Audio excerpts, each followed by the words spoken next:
O nascimento desta instituição remonta ao século XIX. Mas, durante 80 anos, a Academia Brasileira de Letras reagiu à entrada de mulheres. Era uma espécie do Clube do Bolinha. Só que, em 1977, esta casa, criada por Machado de Assis, teve que ceder à grandeza da obra literária desta cearense. O centenário de nascimento de Raquel de Queiroz é o tema de hoje do programa De Lá Pra Cá.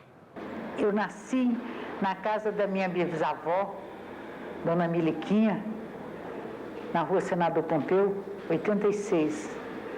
Essa casa, durante algum tempo, pertenceu à minha família, depois foi transformada num jornal, o Democrata, era a redação de um jornal, e depois foi demolida.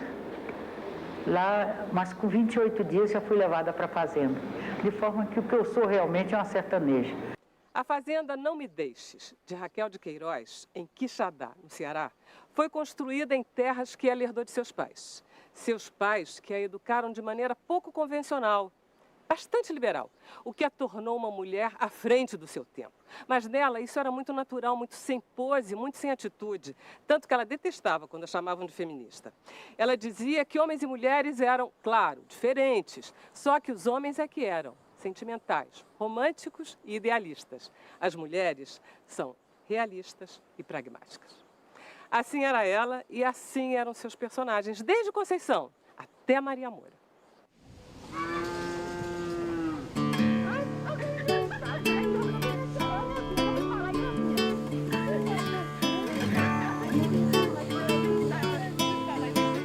Heloísa Buarque de Holanda, professora, editora, se dedicou nos últimos anos a divulgar, é a grande divulgadora da obra de Raquel de Queiroz, e ela vai explicar para a gente como é que foi essa relação, esse primeiro contato, essa relação de paixão dela com a Raquel. Cara, foi uma paixão, a palavra está certinha.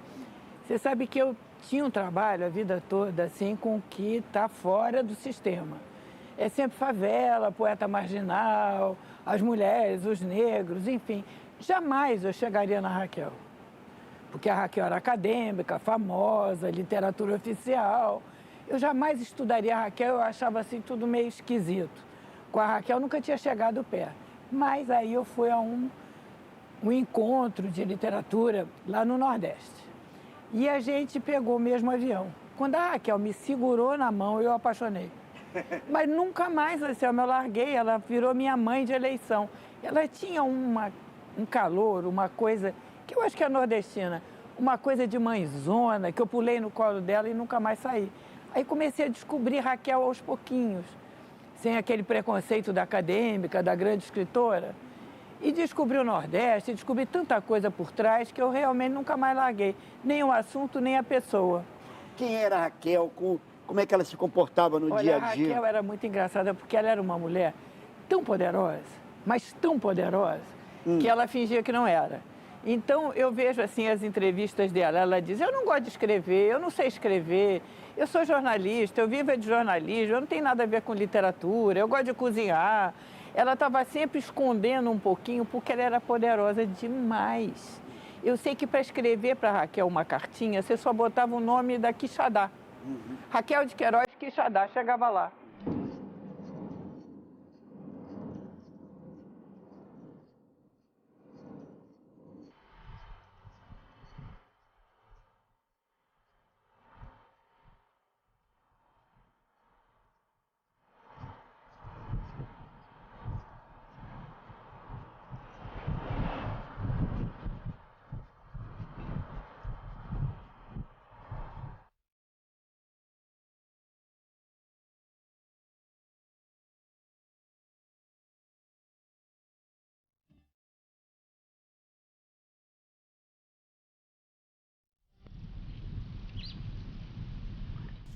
Nós estamos na varanda da Fazenda Não Me Deixes, de Raquel de Queiroz, em Quixadá, no Ceará, com o escritor cearense José Luiz Lira, que escreveu o livro No Alpendre com Raquel, que é sobre a Raquel. Como é que você chegou na Raquel de Queiroz? Olha, eu comecei lendo 15. Eu já tinha lido José de Alencar, comecei a ler Machado de Assis, Machado linguajar muito difícil, e de repente eu encontrei a Raquel com um linguajar que eu identificava com todo o meu povo, com toda aquela gente que eu conheço no sertão, na serra, enfim. Me apaixonei pelo 15.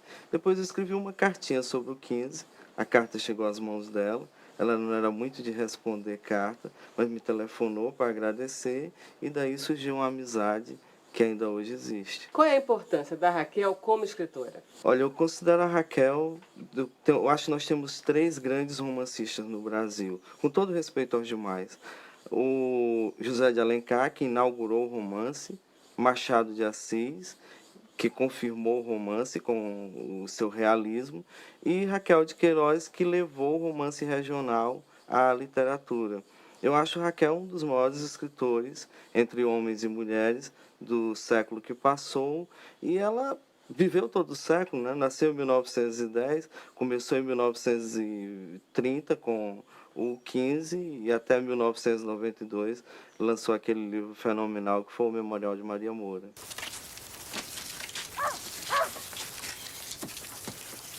Tá tudo pronto? Vou fechar a casa. Não, não. Deixa escancarado para os bichos entrar.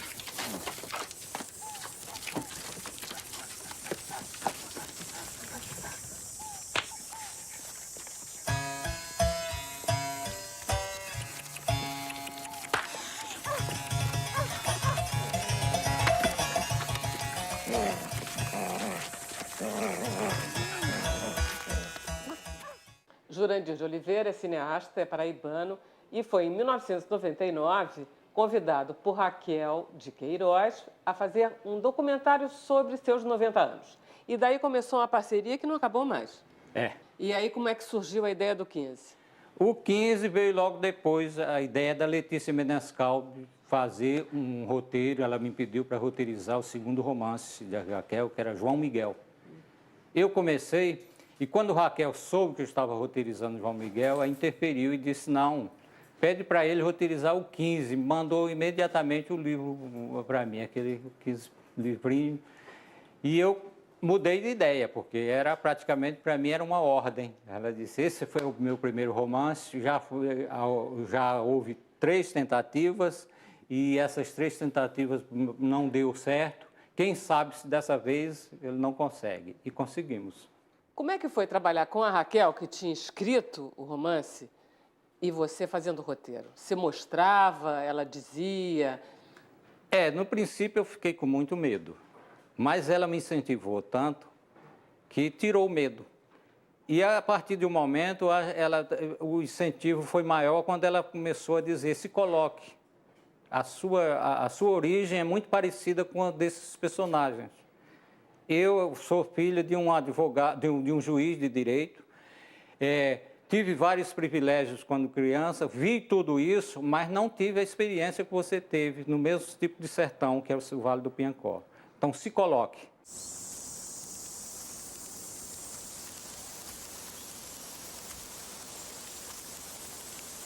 Se mal lhe pergunto, de que morreu essa res? Mal de chifre. A gente tá tentando aproveitar um tiquinho dela. Você vai comer isso assim, podre? Joga isso pros urubu, que já é dele. Mas já faz 2 dias que a gente não come. Tem um resto de carne seca e farinha, a gente reparte. Mas, Chico, o que é que eles vão comer amanhã? Deus há de dar um jeito. Eu não posso deixar essa gente comer essa carniça. Domício Proença, escritor, professor de literatura, membro aqui da Academia Brasileira de Letras, enfim, um prazer estar aqui contigo. O prazer é meu, senhor. Tudo bem? Tudo bem, graças a Deus. Tudo certinho? Tudo certo. Professor, fale um pouco da literatura, vamos dizer, regionalista brasileira, que foi uma coisa muito forte entre a gente, e o papel da Raquel nesse tipo de literatura, nesse tipo de escrever, nesse tipo de enfoque literário. Sim. A literatura regionalista brasileira ganha muita força, Anselmo, a partir de 28, quando o Zé Américo de Almeida lança A Bagaceira, voltada para o problema da seca. E a Raquel vem em 1930, uma menina de 19, 20 anos, e surpreende a crítica brasileira e surpreende o público brasileiro com um livro que vai, de certa forma, colaborar para a consolidação dessa perspectiva. Ela lança o 15. E o 15 tem uma curiosidade, né? Porque o título do livro surpreende, o 15. Em princípio, as pessoas podem até pensar que se trata de um personagem, mas é o ano da seca, é o ano de 1915.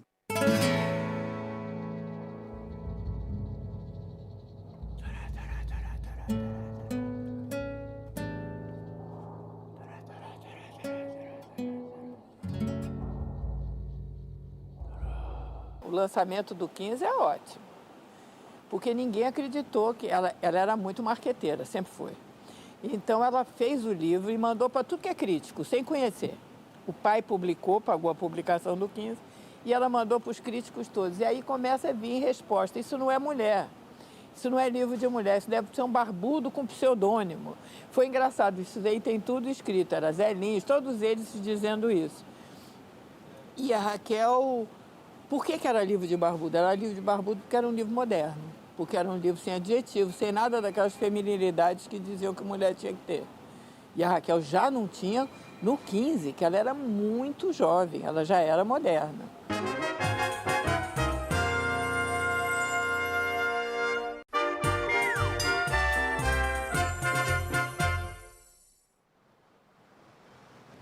Eu adoraria ter conhecido a Raquel de Queiroz. Ela morava aqui no final do Leblon, Anselmo. Ela vinha passear aqui na praia. O edifício dela chama Raquel de Queiroz, mas chamava já quando ela estava viva, olha. Aliás, se ela... Não sei se tinha essa vegetação aqui, mas aqui lembra até o Nordeste. Mas, Vera, um negócio que eu acho interessante é o seguinte, ela sempre se definia como jornalista e não escritora. Mas, na verdade, ela era uma grande jornalista e uma estupenda escritora, né? Porque você pega aquele livro, o 15, aquilo parece um panfleto político que denuncia a tragédia social da seca, do Nordeste. Enfim, era a modéstia dela, ela era uma estupenda escritora.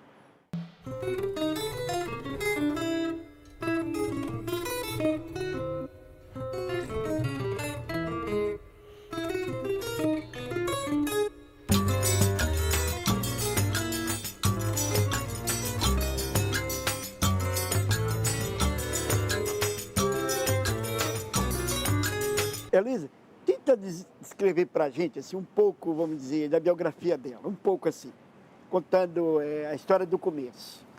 Olha, a Raquel foi uma menina rica, família de posse, cearense, e o pai dela tinha muitas fazendas e ela foi criada na fazenda e em Fortaleza, tinha um sobrado também.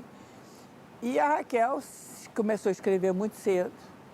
Ela começou a ter ela foi, o que ela foi? Miss do baile, uma coisa assim. Ela foi um tipo de rainha do baile, que ela fingia, mas ela era muito vaidosa e muito namoradeira, detalhe. E ela, então, ela começou a escreveu o 15 com luz de vela, né? E se casou depois.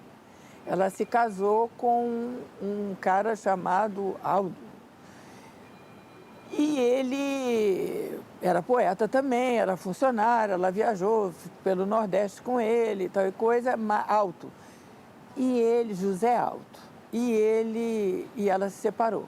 Ela teve uma hora que acho que ele bebeu um pouco, não sei, mas teve uma hora que ela quis ir embora. Foi incrível, porque naquela época não era assim. Esquisito também que a família deu apoio, que era para a família também ficar conta. É toda uma situação que a Raquel tinha de educação, de formação, que era bem excepcional, fora dos padrões, né, do Nordeste. Então, ela se separou e veio cá para o Rio.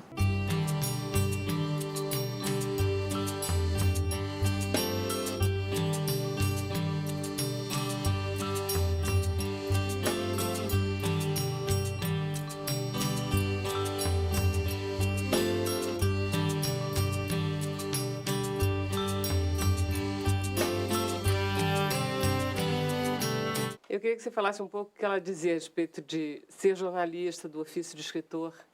Ela se achava mais jornalista do que escritora, indiscutivelmente. Foram 7 grandes romances, para mim, 3 de uma marca grande, o 15, Dora Doralina e Memorial de Maria Moura. Para mim, a romancista terminou sua carreira, como de fato terminou, com o Memorial de Maria Moura. Mas ela escrevia semanalmente para os jornais. E ela nunca se dizia escritora, ela dizia que era repórter, era jornalista. Quando 2 presidentes da República a convidaram para ser ministra da Cultura, ela respondeu: não, eu sou jornalista e quero permanecer sendo jornalista. E se você observar, talvez tenha sido um dos escritores que mais crônicas escreveu. Ela começou a escrever nos anos 30 e parou em 2003.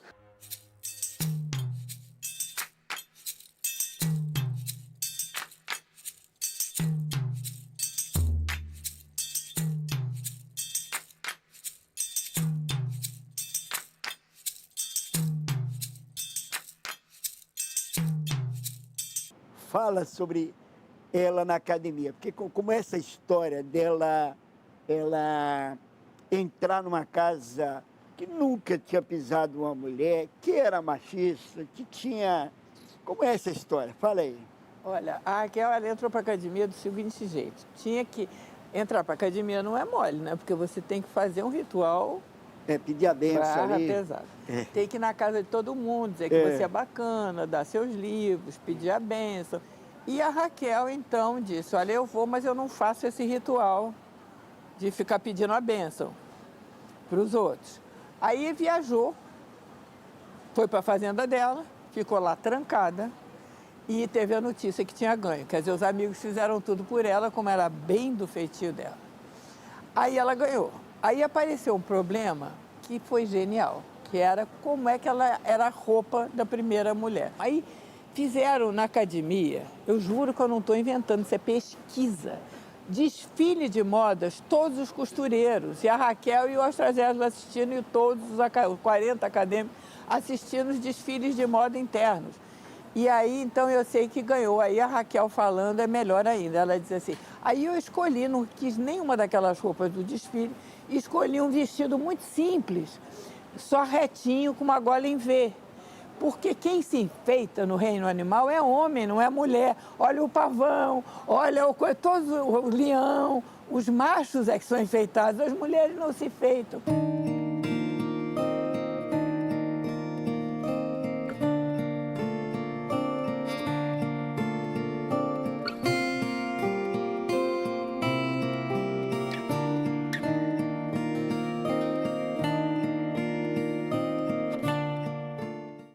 Ela escreveu especialmente sobre mulheres ou qual era o principal assunto da... Não, a Raquel não era feminista. Ela tem personagens fortes como mulher. Você pode observar que a Conceição do 15 era uma professora, mas era uma mulher forte, determinada, sabia o que queria, o amor do primo que não queria estudar. Você vê a Dora Doralina também é uma mulher forte.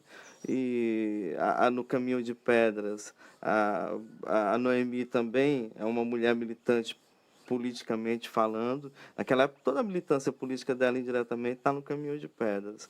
Depois vem o ápice, que eu acho a Dona Raquel, acho que é a Raquel pura. Claro que tem algumas coisas que a Moura fez que ela não faria, nem fez, mas a Maria Moura, ela dizia que foi procurar a inspiração na Rainha Elizabeth I, que pode ser um grande símbolo para as feministas. Mas eu acho que a inspiração real da Raquel foi nela mesma, na trajetória dela, na vida dela. O personagem da Conceição é muito, quando a gente lê, dá a sensação que é muito a Raquel. É essa a sensação que você tem? Como é que você conseguiu fazer isso? Eu acho que o personagem é Raquel. E ela não nega, ela não negava. E foi difícil. É tanto que eu passei a optar mais pelo êxodo da família do Chico Bento. O foco passou a ser maior, porque era uma dificuldade muito grande para transformar em imagem todo aquele raciocínio. Mas o que eu consegui da Conceição e o Vicente, eu acho que dá para passar bem, dá para mostrar bem e dá para sacar, perceber que aquele personagem é a própria Raquel de Queiroz. Comadre Conceição, a senhora por aqui? Já procuro por vocês desde que soube que ganharam a estrada. E você, comadre, como vai? E eu sei lá como vou, comadre. Nem sei se ainda estou viva.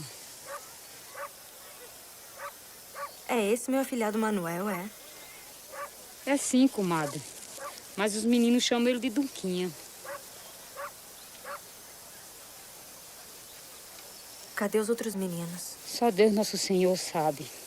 Primeiro foi Mocinha. Ficou no meio do caminho, lá no Castro. E aí Josias se envenenou com a mandioca brava. Eu enterrei ele perto de uma casa de farinha abandonada, no meio do mato. Ah, meu Deus do céu. Já deve ter até sido comido pelos peba. E no Acarape, já perto daqui, Pedro sumiu. Comadre, pegue suas trouxas e os meninos. Do outro lado tem uma barraquinha de zinco, onde morava uma velha com a neta. É melhor para vocês. Mas vamos, gente. Vamos logo, antes que alguém vá lá e pegue o lugar de vocês. Os personagens femininos. Os personagens femininos dela são barra pesada. Os personagens femininos... Aí vem Raquel de novo, aí vem ela de novo. Ela dizia assim, eu não sou feminista, eu odeio feminista, principalmente na época que ela entrou para a academia. Foi a primeira mulher a entrar para a academia, então as feministas ficaram agitadíssimas. E começaram a querer encampar aquilo e ela negava, dizia, não quero saber de feminista por perto, eu odeio feminista, não tem nada a ver com isso. Mas as mulheres dela, se não são feministas, eu não sei o que é. Porque a primeira, que ela garotinha, lá metida num sobrado no Ceará, ela me escreve a história de uma mulher que era professora, que a família queria que ela casasse, ela não queria, ela não casou. Não quis, tinha um primo que ela gostava, mas ela não quis ficar com o primo porque ela queria ter a carreira dela. Isso é o primeiro livro da Raquel. As outras mulheres, todas, nenhuma tem filho, a única que tinha filho morreu o filho. Raquel matou o filho dela. E elas todas eram solteiras, donas do seu nariz. E tem um detalhe, sabe, que eu adoro, que todas acabam andando. Não tem uma mulher que sempre as principais personagens da Raquel, que não acabe andando, ela vai embora. Por exemplo, a Maria Moura, que eu acho a mulheraça da Raquel, ela fez uma pesquisa grande, ela descobriu que existiu uma cangaceira do século XVI, chamada Maria Moura. Ela misturou a história dessa cangaceira do século XVI, no Nordeste, com a Elizabeth, rainha da Inglaterra, aquela crudelíssima. Então ela misturou essas duas e deu a personagem da Maria Moura.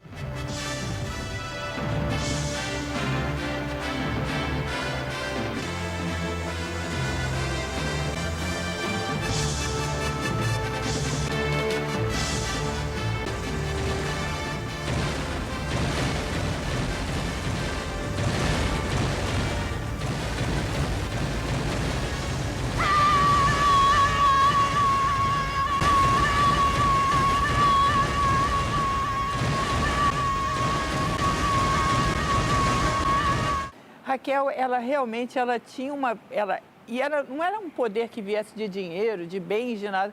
Era a pessoa dela, que era uma pessoa matriarcal poderosíssima. E a Raquel, ela tinha essa relação com todo mundo. Eu me lembro que a casa dela era uma casa que agregava, principalmente os jovens. Você chegava, quem chegasse, ela segurava. E isso é uma coisa que não tem preço, né? Tem uma coisa cultural aí, mas tem uma coisa também afetiva dela. Ela dizia uma frase, Anselmo, que eu adorava. Ela dizia assim, minha maternidade é inesgotável. Raquel, você é apaixonada pelas palavras. Eu faço a você a mesma pergunta que eu fiz a Aurélio Buarque de Holanda. Qual é a palavra mais bonita da língua portuguesa no seu entendimento? É difícil, eu nunca pensei nisso, eu gosto das palavras. Eu acho que cada palavra é bonita num momento certo. Mas creio que terra, mar, homem, qual mais? Sal, dia, sol, são as palavras mais bonitas. As que descrevem as coisas fundamentais.